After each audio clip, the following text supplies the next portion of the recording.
মুখে স্বাদ লেগে থাকার মতো বিয়ে বাড়ির খাসির রেজালা নিয়ে হাজির হয়ে গেলাম।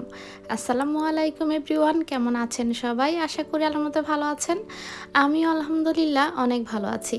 তো আজকে আপনাদেরকে দেখাবো খাসির রেজালা, বিয়ে বাড়ির খাসির রেজালা। তো তার জন্য দেখুন এখানে আমি ১.৫ কেজি পরিমাণের খাসির মাংস নিয়ে নিয়েছি। তা আমি পিসগুলো একটু বড় সাইজের নিয়েছি, যেমনটা খাসির রেজালা বিয়ের বাড়িতে হয়। তা আপনারা চাইলে কিন্তু আরও ছোট পিস করে নিতে পারেন, এটা হচ্ছে যার যার ইচ্ছা। তো আমি এখানে ১.৫ কেজি পরিমাণ নিয়েছি। আর হচ্ছে আমি পেঁয়াজ কুচি নিয়েছি। তারপর এখানে দেখতে পাচ্ছেন, এখানে আমি মশলা নিয়েছি হলুদ, জিরা, ধনিয়া আর মরিচের গুঁড়ো, সবটাই আমি ১.৫ টেবিল চামচ করে নিয়েছি। পেঁয়াজ কুচি রেখেছি, আর আমার লাগবে আমার হোমমেড গরম মশলা। গরম মশলাটা আপনারা চাইলে সাথে সাথে করে দিতে পারেন, তাতে আরও বেশি ভালো হয়। তা আমি ছিল সেজন্য সাথে সাথে করে দিইনি। আর লাগবে হচ্ছে, দেখতে পাচ্ছেন এখানে আমার পেঁয়াজ বেরেস্তা আর টক দই। তো এখানে আমি পেঁয়াজ বেরেস্তা নিয়েছি ১ কাপের থেকে একটু কম। তা আমি এটা এখন টক দই, পেঁয়াজ বেরেস্তা আর আদা রসুন মিক্সড করে আমি ব্লেন্ডার করে নিব। তো আমি টক দইটা নিব ১০০ গ্রাম। তো ১০০ গ্রাম মানে আমার প্রায় ৩ টেবিল চামচ আমি টক দই নিয়েছি। আমি যেহেতু ছোট চামচে দিয়েছি, আসলে আমার এই টক দইতে আছে ১২৫ গ্রাম। তো আমি ওইখান থেকে ১০০ গ্রামের মতো নিয়েছি। তারপর আমি দিয়ে দিব আমার আদা রসুন পেস্ট করাটা, আমি এখানে দিয়ে দিব ৩ টেবিল চামচ। আদা রসুন একসাথে ছিল, তো আমি একসাথে ৩ টেবিল চামচ নিয়ে নেব। তারপর আমি এগুলোকে একসাথে ব্লেন্ড করে নেব। তো এই রান্নায় আমার আর কি কি লাগছে তার জন্য চলুন পুরো রান্নাটা দেখতে থাকুন। তো এখন চলুন রান্নায় যাওয়া যাক। তো রান্নার জন্য আমি প্রথমে দেখুন আমি পেঁয়াজ বেরেস্তা করেছি, আমি ওই তেলটা দিয়ে দিয়েছি। তা আমি পেঁয়াজ বেরেস্তাটা করার সময় আর দেখাইনি, এটা তো সবাই পারে। তো আমি এর মধ্যে আরেকটু তেল দিয়ে দিব, টোটাল আমি ১ কাপ তেল নিয়েছি।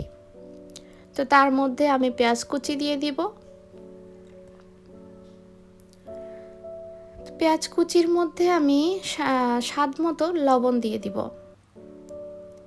তারপর আমি ঢাকনা দিয়ে পেঁয়াজটা নরম হওয়া পর্যন্ত অপেক্ষা করব। আমি একদম বেরেস্তা করে ফেলবো না, জাস্ট নরম হওয়া পর্যন্ত অপেক্ষা করব। এই যে দেখুন আমার পেঁয়াজটা নরম হয়ে এসেছে। তারপরে এতে আমি গোটা গরম মশলাটা দিয়ে দিচ্ছি। এখানে হচ্ছে এলাচ, দারুচিনি, তেজপাতা, লং আর হচ্ছে আমি যে গুঁড়া মশলাগুলো রেখেছিলাম সব দিয়ে দিয়েছি একসাথে। তারপর এখানে আমি সামান্য পানি দিয়ে দিয়েছি মশলাগুলো কষানোর জন্য।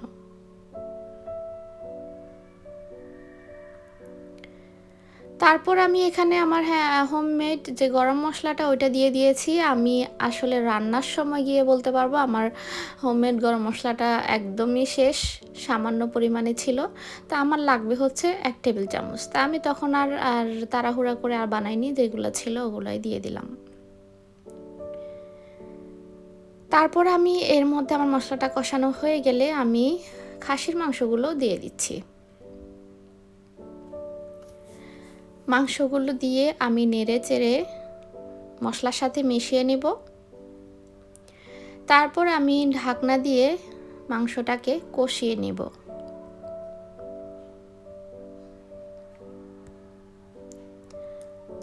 এই যে দেখুন আমার মাংসটা, এটাকে ভালো করে কষাতে হবে। আমি জাস্ট ঢাকনাটা উঠিয়ে আবার নেড়ে চেড়ে দিচ্ছি। এই পর্যায়ে দেখুন একটু পানি ছেড়ে দিয়েছে মাংস থেকে।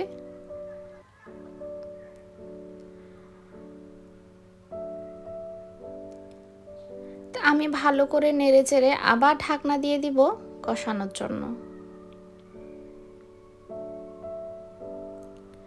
এই যে দেখতে পাচ্ছেন এখন তো মাংস থেকে আরও বেশি পানি বের হয়ে গেছে। তো এই পর্যায়ে আমি আরেকটু নেড়ে চেড়ে দিব।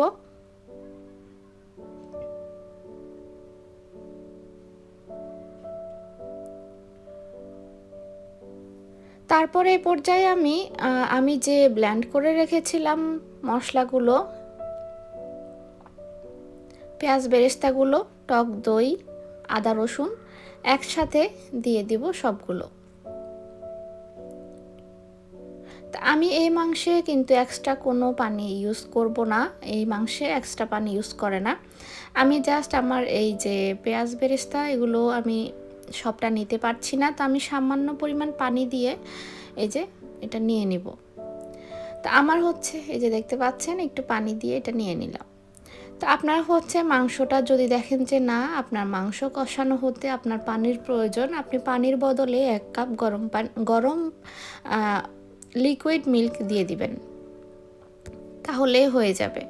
তা আমি হচ্ছে লিকুইড মিল্কও আর দিচ্ছি না, কারণ আমি টক দই দিয়েছি, তো আমার আর প্রয়োজন হয়নি, সেজন্য আমার আর দিতে হয়নি। তো এখন এভাবে আমি ঢাকনা দিয়ে মাংসটাকে আরও ভালো করে মাংসটা সিদ্ধ হওয়া পর্যন্ত অপেক্ষা করব।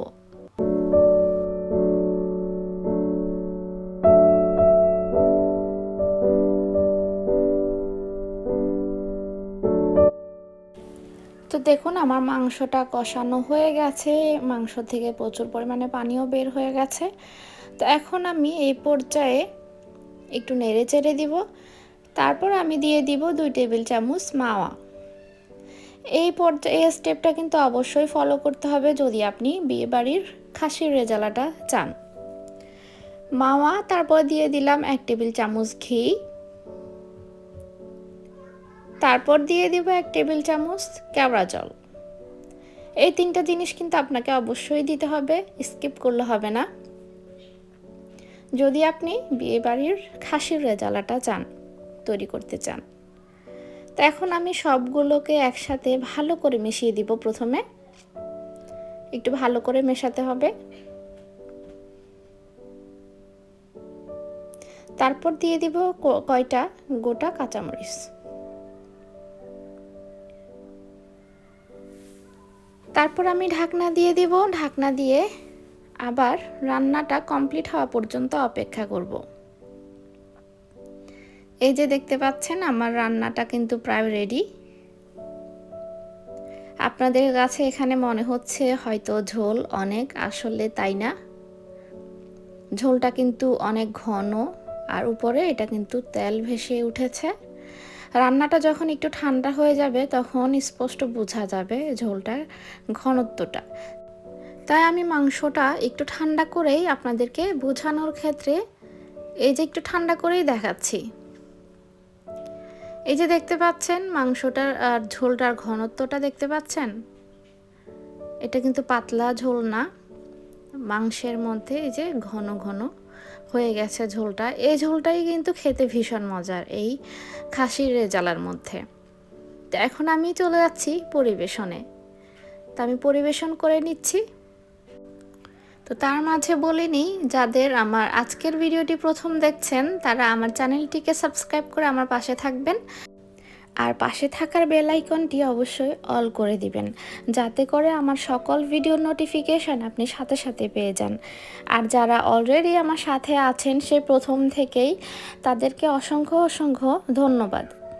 তা আমার পরিবেশন করা হয়ে গেছে, তো আশা করি আমার আজকের ভিডিও আপনাদের ভালো লেগেছে। ভালো লেগে থাকলে অবশ্যই লাইক তো দিয়েই দিবেন, আর কমেন্ট করে আমাকে জানাবেন যে আপনাদের কেমন লেগেছে, আর আপনারা আর কি কি রেসিপি আমার থেকে দেখতে চান, বা ব্লগগুলো আমি যে শেয়ার করি, তো সেই ব্লগগুলো আপনারা কি ব্লগ দেখতে চান আমাকে একটু জানাবেন। তো সবাই ভালো থাকবেন, সুস্থ থাকবেন, আমার আর আমার ফ্যামিলির জন্য দোয়া করবেন। আল্লাহ হাফেজ।